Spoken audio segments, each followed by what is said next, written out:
You're at the mall, you have a pen, you believe that if your life depended on it, you could sell them a pen. I'm not saying you sell it for $1 million. Maybe you sell it for $1. Like, I didn't put that in the question. A lot of people just said, no, I can't. So this is all going to come to a point. Who said yes? No, my selling sucks.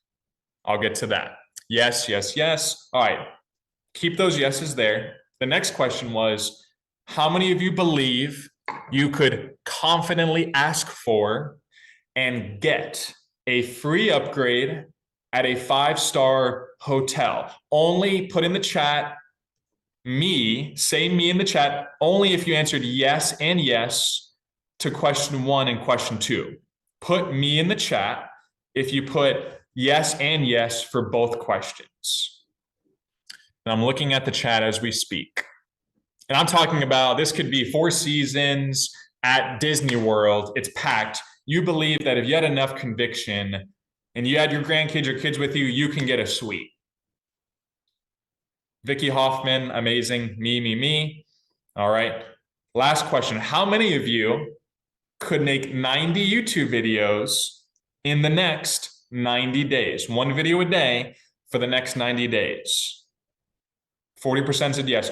Only say 3, put the number 3, if you put yes to every single one of those questions. Put 3. Only if you said yes, yes, yes. Only. Yes, yes, yes. Put the number 3.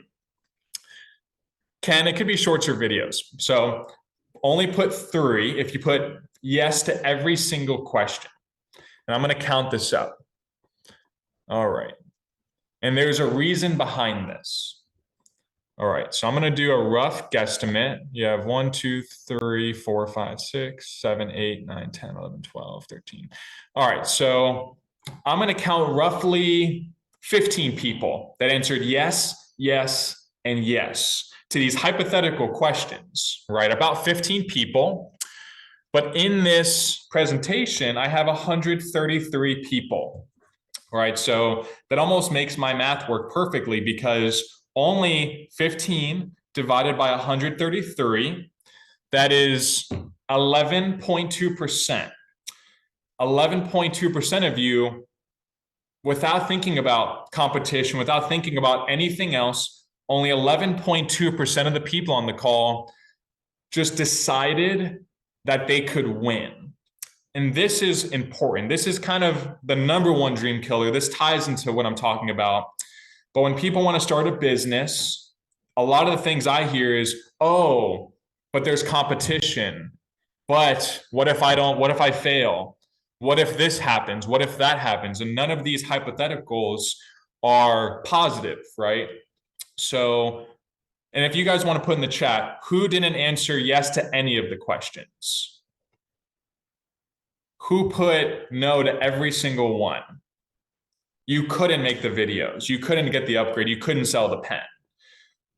And I'm not trying to beat you guys up. I'm just saying that before we even give ourselves a shot at building our business, #1, you have to decide to win. You're not going to win every single day in business. I've been in business for 9 years. I've done very well. I've had days where I've taken massive L's, days though, or even months, even a bad year.